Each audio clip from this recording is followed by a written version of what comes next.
Continuamos, hermanos, con la fase previa al inicio del ejercicio de la disciplina en la iglesia local o el procedimiento de primeros auxilios espirituales que nombramos ya desde hace algunos domingos. Y ustedes, hermanos, habrán de disculparnos que nos detengamos tanto en esta parte de las consideraciones previas, pero la realidad es que pues las consideramos cosas muy importantes, aspectos muy necesarios previo a este ejercicio de los primeros auxilios, porque estas cosas nos van a ayudar a poder identificar cuándo podemos actuar y cuándo no debiéramos actuar antes del saber cómo. Y uno de los escenarios que precisamente queremos evitar con estas consideraciones previas es aquel en donde corramos irreflexivamente a atender situaciones que no sean legítimas, o aún peor, que adoptemos un espíritu inquisitivo o un ojo suspicaz que nos lleve a los excesivos escrúpulos de ver moros con tranchete por todas partes y queramos estar aplicando disciplina a diestra y siniestra cuando no es necesario ni legítimo. Así que nuestras últimas consideraciones preliminares antes de comenzar estos primeros auxilios son 3 espíritus a evitar: el espíritu vengativo, el espíritu hipócrita descarado y el espíritu inquisitivo. Es claro que con espíritu nos estamos refiriendo a esa tendencia, de donde entonces podríamos decir que vamos entonces a tratar con la tendencia vengativa, la tendencia hipócrita descarada y el espíritu inquisitivo antes de comenzar a ver cómo ejecutar estos primeros auxilios. Así que el día de hoy vamos a ver estas 3 cosas bajo el título de la ofensa y la paja. Cuando comenzamos esto dijimos que íbamos a ver el pecado, luego íbamos a ver la ofensa y el perdón, y vamos a ver ahora la ofensa y la paja. Para ello, acompáñenme por favor al libro de los Proverbios en el capítulo 19. El libro de los Proverbios en el capítulo número 19. Y vamos a leer en el versículo 11. Proverbios 19, 11 nos dice la palabra del Señor. La cordura del hombre detiene su furor, y su honra es pasar por alto la ofensa. Hasta ahí. Veamos en primer lugar la ofensa, pues. Ya veíamos, hermanos, que antes de subir nuestro pie al primer escalón, primero necesitamos saber lo que es el pecado y qué clase de pecados vamos a atender. De igual manera, antes de subir nuestro pie al primer escalón, también debemos recordar cuál es la motivación para esta labor. Antes de subir nuestro pie, además de conocer el pecado que se debe tratar, también debemos recordar y tener en mente cuál es la motivación de esta labor. Yo me pregunto cuántos médicos aún recuerdan el propósito básico y esencial de su profesión. ¿Cuántos de todos ellos que están atendiendo personas recuerdan el propósito básico y esencial de su profesión? Ayudar o curar al herido y al necesitado. O si será tal vez que como los políticos y los empleados del gobierno ya se olvidaron que son servidores públicos, así también muchos de los médicos se hayan olvidado ya cuál es la razón de su profesión. Y tal vez alguno dirá, pues tal vez sí ya se olvidaron porque cuando vamos al seguro nos tratan como la chancla. Pero esto es porque estas personas han olvidado cuál es la razón y el centro de su oficio o por qué están haciendo esas cosas. Pero nosotros no debemos olvidar nuestra motivación esencial para llevar a cabo los primeros auxilios espirituales. Y esta motivación esencial es el amor, la misericordia y la compasión por nuestro amado hermano o hermana que se extravió o fue herido. Pues ustedes recordarán que nuestro Señor Jesucristo en Mateo 18, en el contexto precisamente de ve, si tu hermano peca contra ti, ve y redargúyele estando tú y él solos. Recuerden ustedes que en el contexto se nos ha narrado la parábola de la oveja que se extravió. ¿Se acuerdan? De manera entonces que la motivación, lo que nos mueve a ir con el hermano que pecó, es el amor, la misericordia y la compasión por nuestro amado hermano o hermana. Y es esa motivación la que nos detendrá o a la vez nos llevará también al efecto de los primeros auxilios. Esa es la motivación que nos llevará o nos detendrá para efectuar los primeros auxilios. ¿Cómo? ¿Nos llevará o nos detendrá? En efecto, así es, hermanos, pues miren cómo nos dice nuestro texto. La cordura del hombre, ¿qué dice? Detiene su furor. La cordura es lo opuesto a la locura. La cordura es lo opuesto a la imprudencia. Y la cordura es lo opuesto a ser llevados por las pasiones. La cordura es lo opuesto al reaccionar impulsivamente ante la ofensa recibida. Lo que el texto nos está diciendo es que cuando el creyente recibe una ofensa, hay entonces un conflicto primero ahí en su mente y en sus emociones. Pero nos dice el texto que la cordura que hay en él, en su corazón, detiene su furor. Detiene que se enoje, detiene que se moleste, le detiene de reaccionar impulsivamente ante la ofensa. Les decía al principio que entonces uno de los espíritus que vamos a evitar al dar los primeros auxilios, al ir a redarguir al hermano, es un espíritu vengativo, un espíritu impulsivo ante la ofensa recibida. Es decir, que algún hermano pecó contra mí, me ofendió, me hizo algún daño y entonces yo tome Mateo 18:15 para ir a vengarme de lo que me acaba de hacer. ¿Me explico? Esa es una de las primeras cosas que debemos evitar. Pues el texto nos dice que la cordura del hombre, en este caso del creyente, le detiene su furor, le detiene sus pasiones, de ser llevado por sus pasiones, le detiene de reaccionar impulsivamente ante la ofensa.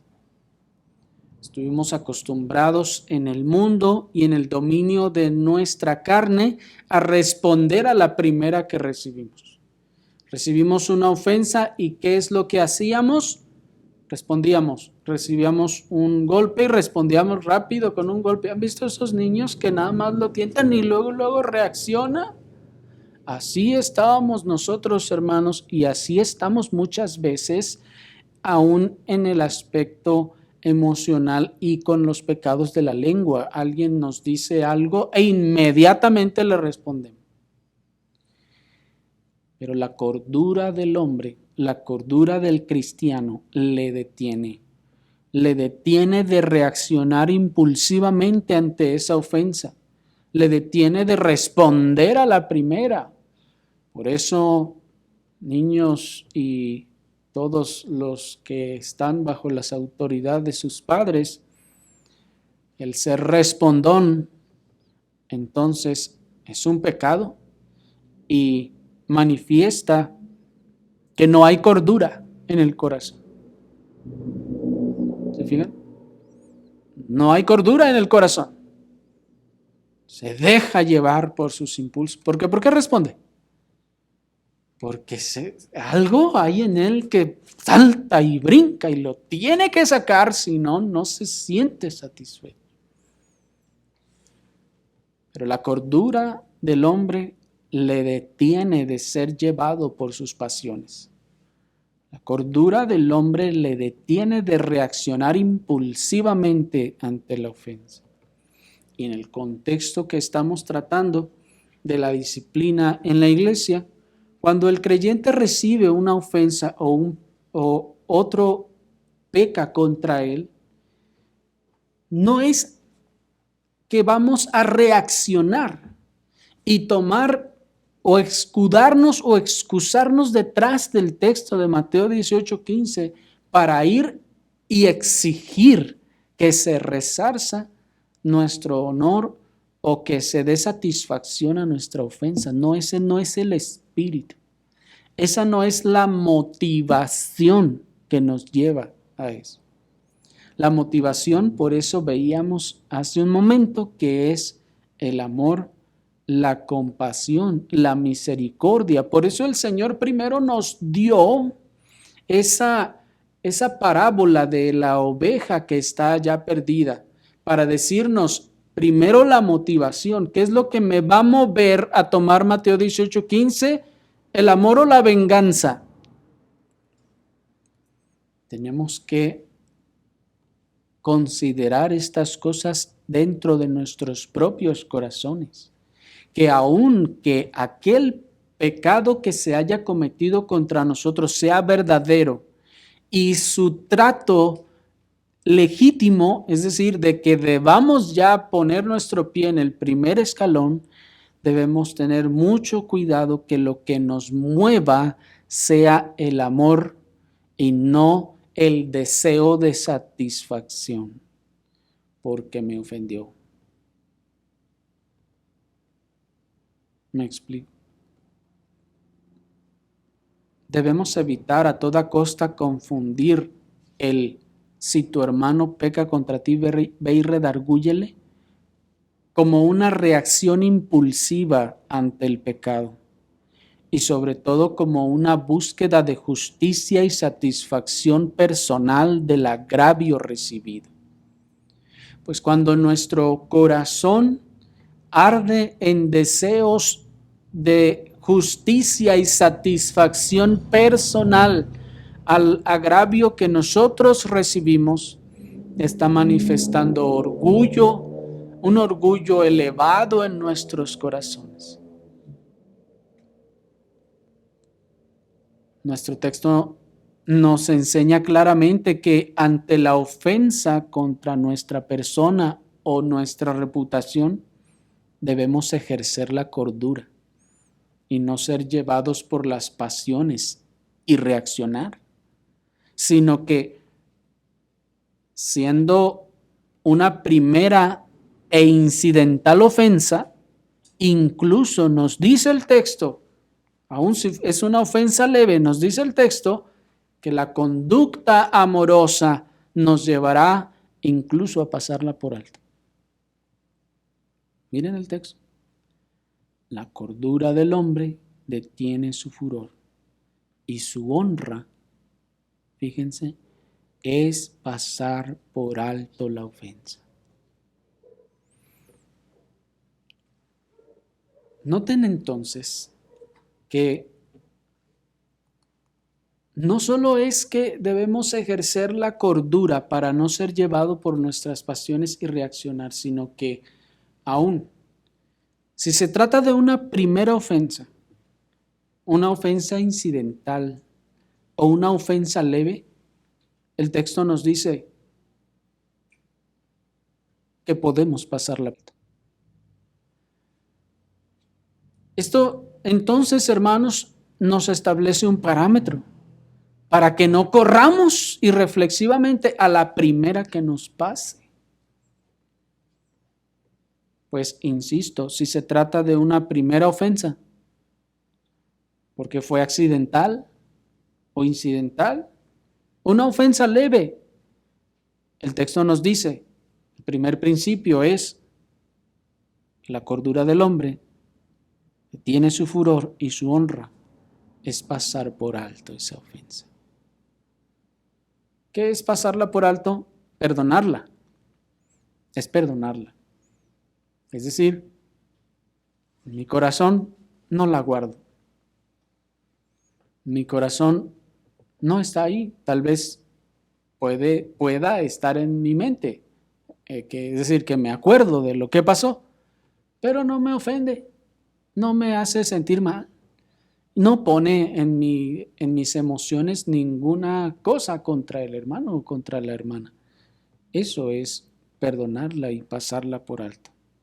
Y decimos una primera ofensa porque si ya es la segunda, la tercera o la cuarta o la quinta, hermanos, ahí sí ya tenemos que tratar las cosas porque ya hay un patrón y hay un pecado en ese hermano que ya es constante y que no, ya nos dimos cuenta que no fue un accidente, ¿sí me explico?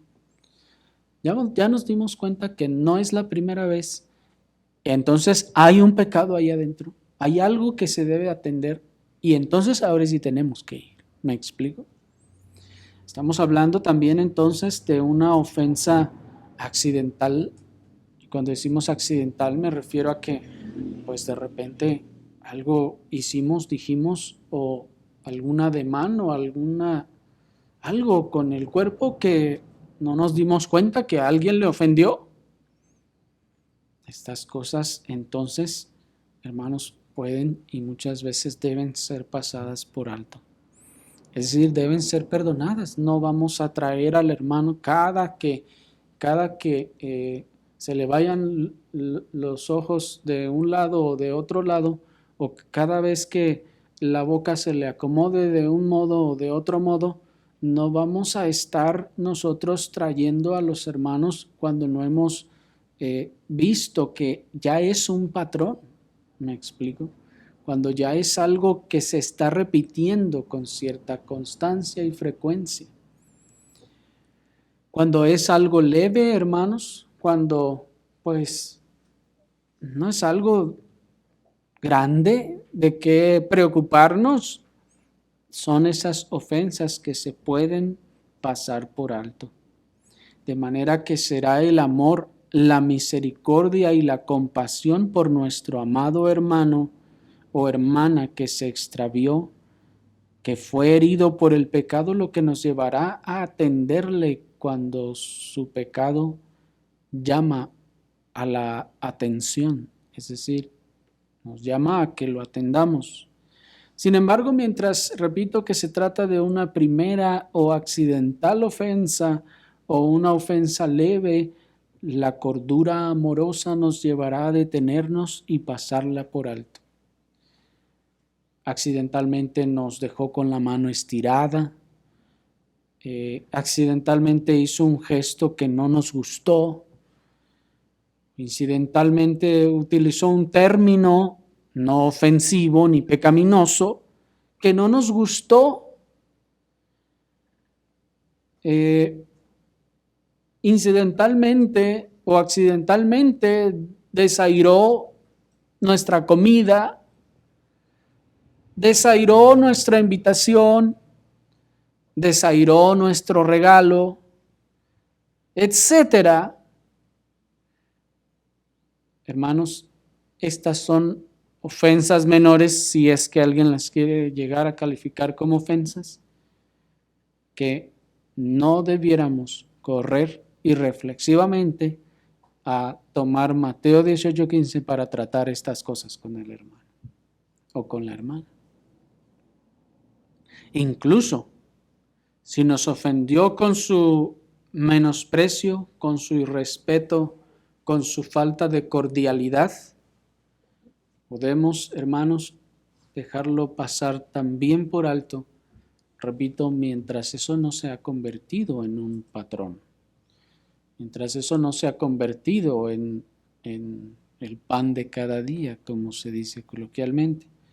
Pues cuando es algo ya común, hermanos, eso está manifestando entonces que sí hay entonces allí algo que debe ser atendido.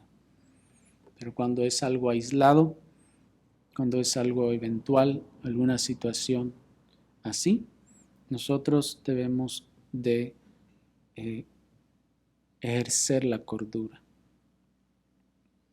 Dice en ese sentido el puritano George Lawson: nuestro deber como sabios no es pasar por alto solamente las ofensas menores, sino también las afrentas de tintes más profundos, que pueden llamarse transgresiones, porque a veces necesitamos que los hombres nos perdonen este tipo de ofensas. Y todos los días estamos obligados a suplicar a Dios el perdón de nuestras transgresiones y a perdonar a los hombres, así como también Dios nos perdonó en Cristo.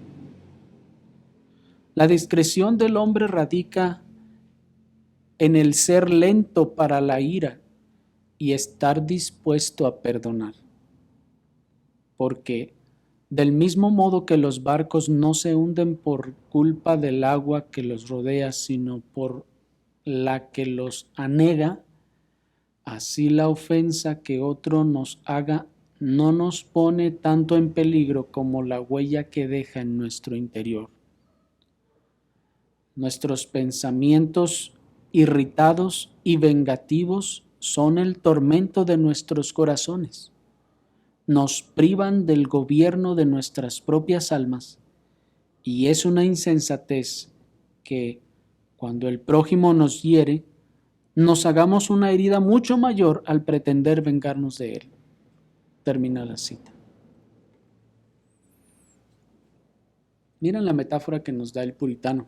Nos dice que los barcos no se hunden por culpa del agua que los rodea. El agua que está alrededor no los hunde. De hecho, al contrario, los mantiene a flote. ¿Cuál es el agua que los hunde? La que se mete adentro del barco. Esa es la que los hunde.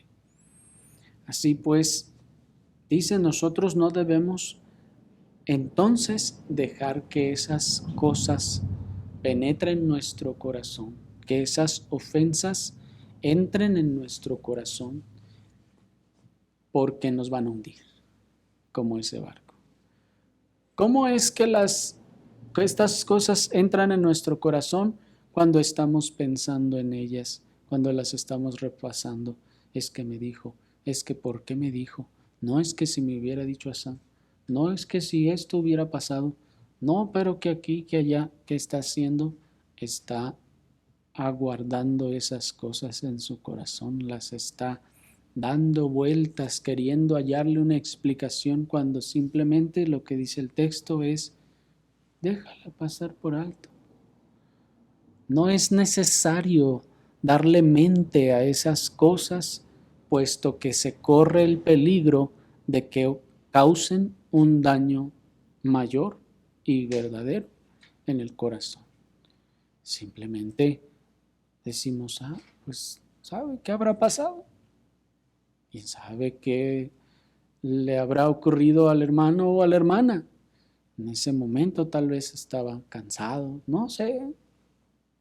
Ya vimos en una ocasión anterior que debemos prevenirnos con honra los unos a los otros. Noten entonces que aquí se nos manda mortificar ese espíritu vengativo y orgulloso que suele aflorar en nuestros corazones a causa de nuestra naturaleza pecaminosa.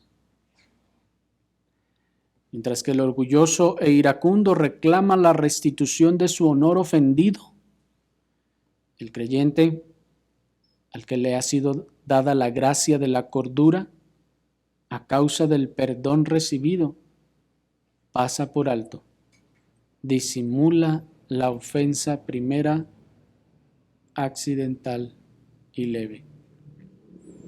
Y el puritano nos decía, ¿verdad?, que también las más profundas. Pero si hemos sido perdonados, hermanos, nosotros de pecados mucho peores, ¿cómo no perdonaríamos a nuestros hermanos en la fe sus ofensas? ¿Acaso no han sido ustedes perdonados de pecados peores que eso? ¿Por qué no perdonaríamos entonces a nuestros hermanos por ofensas más leves? Ahora bien, ¿qué cuando las ofensas se multiplican o manifiestan un corazón rencilloso o rencoroso y malvado? Es decir, que son muchas las ofensas y que se ve que hay un corazón rencilloso o se ve que esa persona lo hace con cierto rencor, con cierta maldad. Entonces, evidentemente, deben de tratarse como hemos dicho. Pero pasemos a ver ahora entonces el siguiente espíritu que queremos tratar en esta oportunidad previo a poner nuestro primer pie en el primer escalón, que es el espíritu de la hipocresía descarada. Y lo veremos bajo nuestro segundo encabezado, que es la paja. Ya hemos visto el mandato que se nos da de mortificar el espíritu vengativo a la hora de ejercer los primeros auxilios espirituales y el evitar correr irreflexivamente a atender situaciones que pueden ser pasadas por alto. Sin embargo, existe también, hermanos, otra condición que debemos mortificar antes de subir nuestro pie al primer escalón de la disciplina eclesiástica, y esto es un espíritu hipócrita descarado y un espíritu inquisitivo o un ojo suspicaz que nos lleve a los excesos escrupulosos de ver moros con tranchete por todas partes. Acompáñenme a considerar estas cosas en Mateo capítulo 7, versículo 3 al 5. Mateo, Evangelio de nuestro Señor Jesucristo según Mateo, capítulo 7, versículo 3 al 5, nos dice la palabra del Señor. ¿Por qué miras la paja que está en el ojo de tu hermano y no echas de ver la viga que está en tu propio ojo? ¿O cómo dirás a tu hermano, déjame sacar la paja de tu ojo y he aquí la viga en el ojo tuyo? Hipócrita, saca primero la viga de tu propio ojo y entonces verás bien para sacar la paja del ojo de tu hermano. Hasta allí. Aunque este pasaje, hermanos, es el favorito de los licenciosos y de los libertinos, esos que creen en el cristiano carnal y que creen que el amor de Dios no exige ninguna obediencia, que piensan que el amor de Dios no exige ninguna honestidad, que el amor de Dios no exige ninguna modestia ni santificación a su pueblo que ya ha salvado. En realidad este texto, hermanos, no está prohibiendo ni está condenando el exhortar, el redarguir, ni el reprender al que, llamándose hermano en la fe, no se conduce como si lo fuera. Pues muchas personas toman los estos versículos y los anteriores, como ustedes pueden ver el verso 1 que dice no juzguéis para que no seáis juzgados, muchas personas toman estos versículos para decir no juzguen, no juzguen. Ustedes legalistas que nomás andan juzgándolo a uno. Y así dicen estas personas. Ustedes les manifiestan o les hacen ver algunos de sus pecados y ellos se defienden diciendo, no juzguen ustedes, no son nadie para juzgar. ¿O acaso ustedes son bien santos? Uy, sí. ¿Sí me explico? Pero decimos que es el pasaje favorito de los licenciosos y los libertinos porque por lo general lo hacen para que les dejen en paz, para ellos seguir haciendo lo que ellos quieren hacer. Pero la verdad es que este texto, hermanos, no está prohibiendo el juzgar, ni el no quieras sacar la paja del ojo de tu hermano cuando tienes la viga en tu ojo, no está condenando el exhortar, ni el redarguir, ni el reprender, pues este texto es muy usado también por muchos. Primero quítense ustedes la viga, hipócritas, legalistas, y luego vienen y nos quitan la paja. Hermanos, este texto no está enseñando que no debemos exhortar o redarguir o reprender a quien, llamándose cristiano, vive como si no lo fuera. De hecho, como pueden ustedes ver, estas palabras están dichas en el contexto de no juzgar para no ser juzgados. Sin embargo, para los que aún no lo tienen claro, lo que nuestro Señor Jesucristo está condenando aquí no es el juicio, sino el juicio mal hecho. Lo que el Señor está condenando aquí no es el juicio, sino el juicio mal hecho. Debemos hacer juicio, pero no mal hecho. Parafraseando al ministro puritano Matthew Poole, en primer lugar, aquí se refiere a no hacer un juicio apresurado. La enseñanza de este texto no es que no juzguemos, sino en primer lugar que no hagamos un juicio apresurado, es decir, un juicio como el que hicieron los discípulos del Señor sobre la mujer que derramó el perfume de alabastro sobre el Señor. ¿Qué hicieron ellos? Un juicio apresurado. Y entre sus mentes y corazones dijeron, mira nomás, este perfume debe costar como 300 denarios, ¿se acuerdan? Lo que aquí entonces en segundo lugar se está condenando es el juzgar a otros por cosas indiferentes. Como nos enseña Romanos 14, 1 al 3, por cosas de comida, por cosas que no son o que no están reguladas en la Escritura. Eso ya lo vimos en una ocasión anterior. Estas cosas no son cosas por las que debemos entonces juzgar. Y en tercer lugar, más bien, se refiere a juzgarlos por cosas secretas u ocultas, como también ya lo vimos en la ocasión antepasada. No es que no se juzgue per se, sino que no se juzgue en cosas que son secretas u ocultas, en los pensamientos y en las cosas que no conocemos.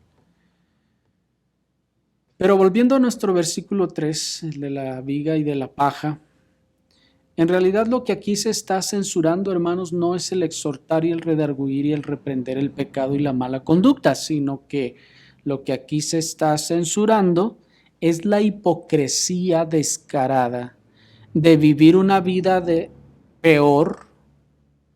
vivir una vida peor de licenciosa y de libertina, y aún así pretender corregir al hermano por faltas menores. Esa es la esencia de este texto. Estar viviendo una vida peor de pecado, peor de licenciosa y aún así tener la desfachatez, decimos, de querer ir, señalar, juzgar y hasta evidenciar al otro por cosas menores a las mías. Hay grados entonces en este sentido en el pecado. Algunos pecados son comparativamente como motas, mientras otros son comparativamente como vigas. Debemos entender aquí vigas como esos grandes pedazos de madera como que se usaban para los trenes, los durmientes que se llaman, de madera que se ponían hace tiempo para los trenes. Hoy ya se ponen de concreto.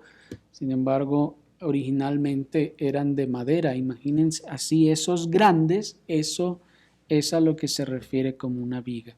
Entonces el texto nos está diciendo que de hecho nos está estableciendo el principio que de hecho hay pecados que se pueden considerar como motas, como astillas, que es otra traducción de esta palabra paja, como astillas pequeñas en comparación de la viga completa. Hay algunos pecados que pueden ser considerados como un mosquito y otros como camello. ¿Se acuerdan la comparación de nuestro Señor?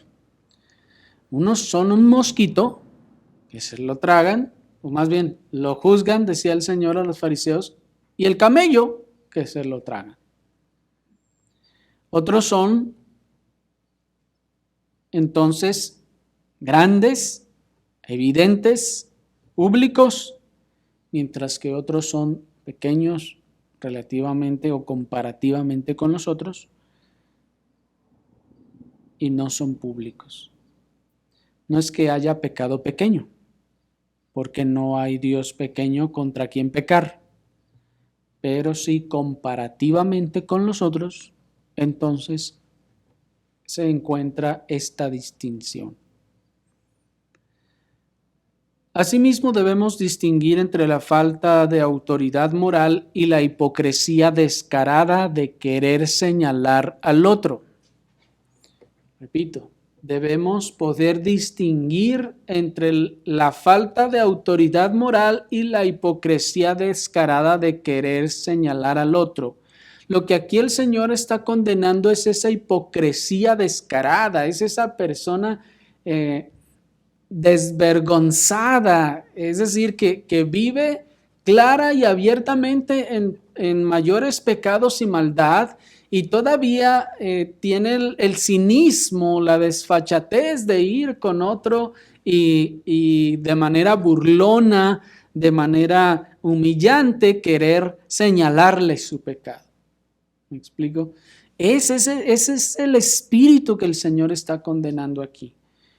Pues no es en sí misma la falta del todo de autoridad moral. Ciertamente debemos tener autoridad moral para poder nosotros redarguir a otros. Sin embargo, aquí lo que se está señalando no es estrictamente hablando del todo la falta de autoridad moral.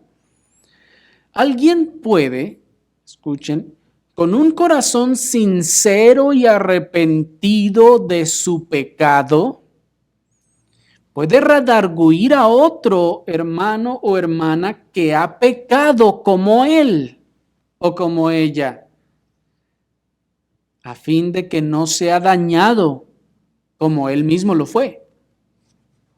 ¿Me explico? Y alguien dirá, ¿y tú por qué me dices eso? Si tú también lo hiciste. Bueno, sí, pero es que yo ya me he arrepentido. Mira lo que hizo ese pecado en mi vida. No lo cometas tú también. ¿Me explico? Alguien dirá, pues es que si ya lo cometí yo también, pues entonces ¿qué cara tengo de ir a decirle al otro hermano que no lo haga? Hermanos, podemos no tener autoridad moral, Pero si nos hemos arrepentido de esos pecados y tenemos un corazón sincero, el texto no nos está impidiendo que vayamos a redarguir a otro hermano. Porque muchos tomando este texto no solo se defienden diciendo, no, nadie venga aquí. El que esté libre de pecado que arroje la primera piedra. No, pues entonces nadie va a aplicar Mateo 18:15. ¿Sí me explico? Si hay que estar completamente libre de pecado para aplicar Mateo 18:15, entonces nadie puede aplicar Mateo 18:15. De manera entonces que esta no es la enseñanza del versículo porque se estaría contradiciendo la escritura. ¿Se dan cuenta?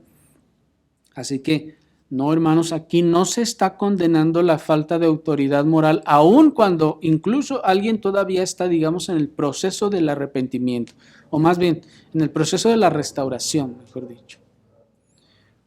Ya hay arrepentimiento y el Señor le está restaurando y puede ver a otro cometer ese mismo pecado y puede y debe ir y redarguirle. Repito, si el otro tal vez tendrá la desfachatez de no reconocer su pecado y decir, tú, ¿por qué vienes a decirme? Mira, tú también andas igual. Entonces, el primero podrá decirle, sí, hermano, pero mira dónde me ha tirado este pecado. No caigas tú en el mismo mal.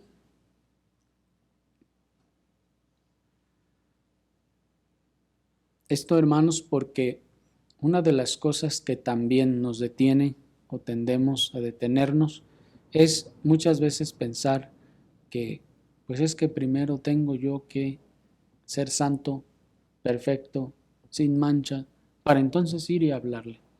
No, hermanos, esto no es así. En este caso, aunque no se posea autoridad moral para reprender o redarguir el pecado, esto no le exime al creyente del cuidado de los otros. Pues ese es el propósito de la disciplina, el cuidado mutuo los unos de los otros. ¿Me explico? Tomando la metáfora de los primeros auxilios, está ahí el paramédico con, pues tal vez con una herida un poco vendada, ¿verdad? Sucede que alguien recibe algún daño. ¿Qué pasa? Él dice, no, yo no puedo ir porque pues también traigo mi curita aquí. Entonces, no, pues ahí arréglatelas tú solo. ¿Me explico? No, aún puede estarse recuperando y puede ejercer ayuda a los demás. Miren al ladrón que estaba al lado de nuestro Señor Jesucristo. Lucas 23:39. Acompáñenme rápidamente a Lucas 23, versículo 39. Dice la palabra del Señor.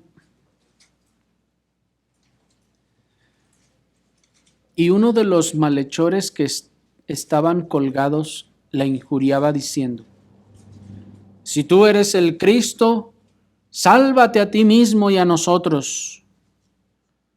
Respondiendo el otro, o sea, el otro malhechor que estaba ahí colgado, le reprendió diciendo, ¿ni aún temes tú a Dios estando en la misma condenación? Nosotros a la verdad justamente padecemos, porque recibimos lo que merecieron nuestros hechos, mas éste ningún mal hizo. Y dijo a Jesús, acuérdate de mí cuando vengas en tu reino. Entonces Jesús le dijo, de cierto te digo, que hoy estarás conmigo en el paraíso. ¿Qué cosas tan maravillosas, ¿no les parece? Qué hermoso pasaje es este. Y miren la reacción de nuestro Señor Jesucristo. Él no le dijo, ey, tranquilo, ¿qué te pasa? ¿Quién eres tú para juzgar? Le dijo el Señor. Noten, hermanos, que está Él ahí crucificado, igual que el otro, los dos en la misma condición. por los mismos pecados. Pero uno ya se ha arrepentido, nótenlo. Y el otro sigue pecando. ¿Y qué hace el que está todavía bajo el castigo de su pecado? ¿Qué hace? No, pues yo no tengo cara para decirte nada. ¿Le dijo así el otro que estaba ahí? No. Aún allí lo redarguyó, lo reprendió y le dijo, es pecado lo que estás haciendo. ¿Y qué le dijo el Señor? No juzgues para que no seáis juzgados, le dijo el Señor. ¿Con qué cara vienes a decirle esto al otro? O le dijo el Señor, primero quita la viga de tu ojo para que le saques la paja al otro. ¿Le dijo así el Señor? No, hermanos, no le dijo eso, ¿se fijan? No hizo así. ¿No les parece que si nuestro Señor Jesucristo habría querido decir lo que los licenciosos y libertinos piensan de eso de que no me juzguen, no sean legalistas y fariseos? Si Él hubiera querido decir eso con esta enseñanza, esa habría sido una oportunidad de oro para poner en práctica su propia enseñanza, si en verdad ese hubiera sido. ¿Sí me explico? ¿No habría sido una oportunidad de oro para que el Señor hubiese puesto en práctica su propia enseñanza y decirle al otro, hey, no le quites la paja al otro, quita primero tu viga? Porque estás en la misma condición que el otro. Noten entonces que eso no era lo que el Señor estaba queriendo decir. Es claro entonces que eso no era lo que el Señor estaba queriendo enseñar cuando dijo,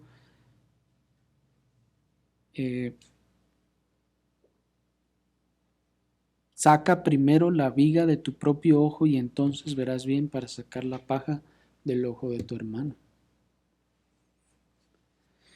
De manera que no, la falta de autoridad moral en sí no exime la corrección de aquellos pecados que deben ser denunciados. Pero lo que nuestro Señor Jesucristo está censurando aquí es la hipocresía descarada de aquellos que, viviendo en la práctica de esos y peores pecados, pretenden ser maestros de niños y pretenden enseñorearse, pretenden ufanarse o, como se dice coloquialmente, persinarse de los errores de los demás cuando esa persona hace eso o peores cosas. Eso es lo que se está condenando. Ese corazón no arrepentido, o sea, lo está haciendo y no se ha arrepentido. Vive en una vida licenciosa y de pecado y no se ha arrepentido. Y todavía va y señala cosas menores a las que él o ella está haciendo. Son rápidos de la vista para ver una paja en el ojo del hermano, pero no se dan cuenta de la viga que hay en el suyo, dice el Señor.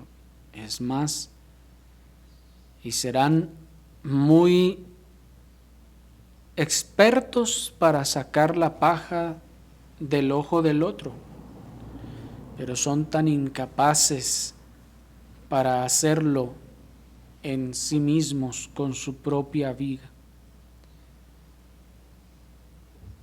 Esto entonces señala que ellos entonces están ciegos. Imagínense una viga en los ojos. ¿Se podrá ver? No. Eso también tiene una implicación de ceguera. El que tiene esa viga está ciego y no ve nada. Por eso no se da cuenta de esa viga que tiene allí.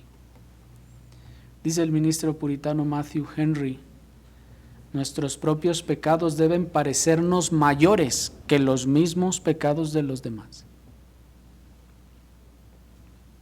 Nuestros propios pecados deben parecernos mayores que los mismos pecados en los demás. Lo que la caridad nos enseña a llamar una astilla en el ojo de nuestro hermano, el verdadero arrepentimiento y el piadoso dolor nos enseñan a llamar una viga en el nuestro. Porque los pecados de los demás deben ser atenuados, pero los nuestros agravados. Termina la cita. Y esa es la conducta natural del cristiano. Aquí el puritano no está diciendo, compórtense así, órale. No, esa es la conducta natural del cristiano, hermanos. El cristiano verdadero tenderá a ver sus pecados más grandes que el de los demás, que el mismo pecado en los demás. Esa es la conducta natural del cristiano. Pero el que, estando en el mismo pecado, ve el del otro más grave que el suyo, ahí hay algo raro. Pues dice el puritano, debemos llamar el pecado del otro una paja y el nuestro una viga.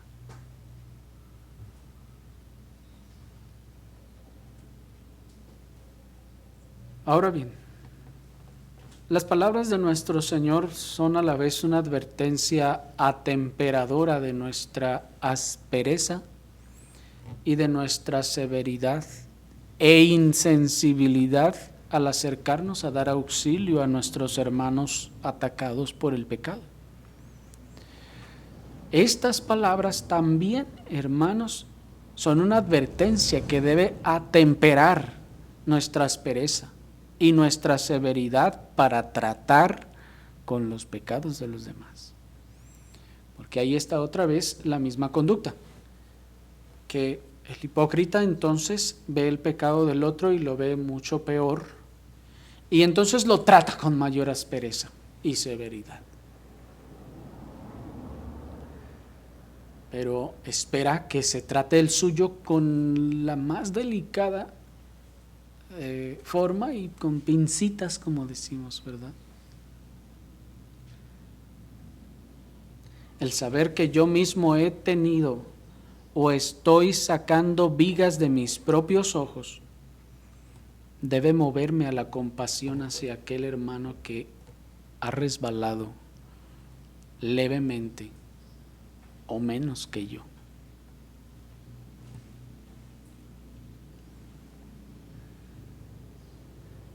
Todos estamos sacando, o la gracia del Señor nos concede, mortificar y sacar vigas de nuestros ojos. Y eso debe movernos a la compasión de nuestros hermanos. Eso es lo que dice Gálatas 6:1. Hermanos, si alguno fuere sorprendido en alguna falta, vosotros que sois espirituales, dice, restauradle con espíritu de mansedumbre, considerándote a ti mismo, no sea que tú también seas tentado.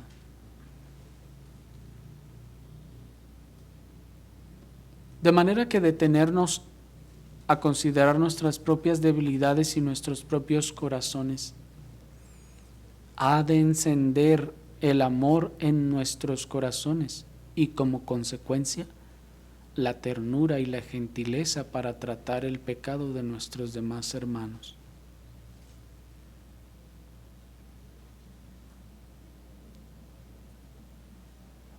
Considerar nuestras propias debilidades ha de atemperarnos, ha de encender nuestro amor para tratar con gentileza también los pecados de los demás. Porque el orgullo y la falta de amor suelen ser el efecto de las vigas en los ojos de los de espíritu inquisitivo y ojo suspicaz. El orgullo y la falta de amor suelen ser el efecto de las vigas en los ojos de los que manifiestan excesivos escrúpulos y ven moros con tranchete por todas partes. Los excesivos escrúpulos para todas las cosas, para cualquier cosita, hermanos, suelen ser el efecto de las vigas que están encegueciendo nuestra propia condición. Cuando estamos siempre viendo mal en todos y en nosotros no, entonces es porque ahí hay mucho orgullo en el corazón.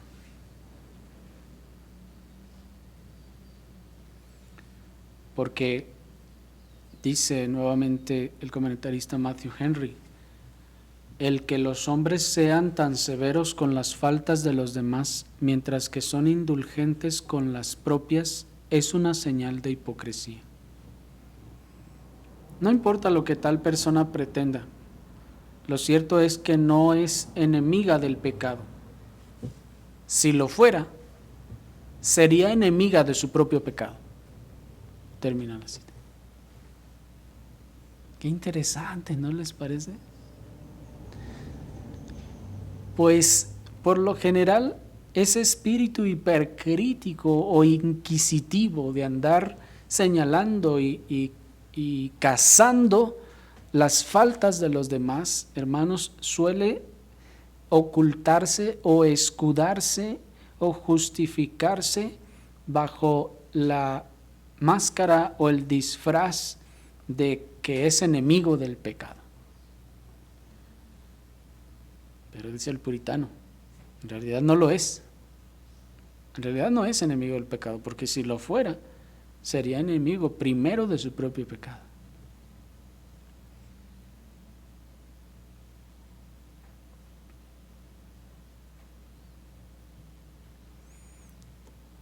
Por último, el hecho de que haya personas con vigas en sus ojos, sin darse cuenta, nos enseña también la necesidad de advertir a nuestro hermano sobre el pecado que los demás sí ven o sí vemos, pero que el hermano o el otro no lo ve. Aquí se establece una realidad. Es una realidad, hermanos. Sí. Hay cosas, hay pecados que nosotros no vemos.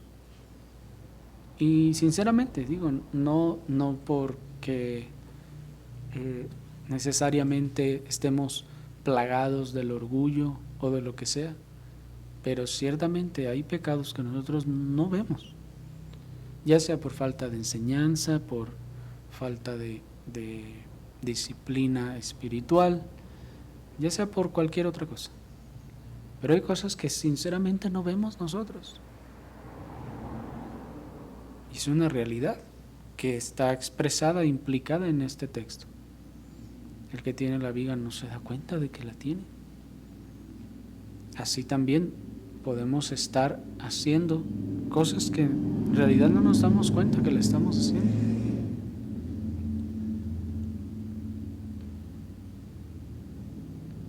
Y para eso, como decíamos al principio, el amor de ir por nuestro hermano es lo que ha de movernos a decirle con amor, con compasión: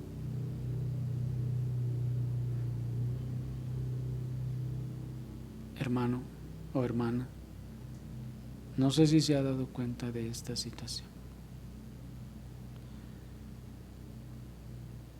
Y siendo creyente, va a escuchar y el Señor concederá su gracia. Oremos al Señor.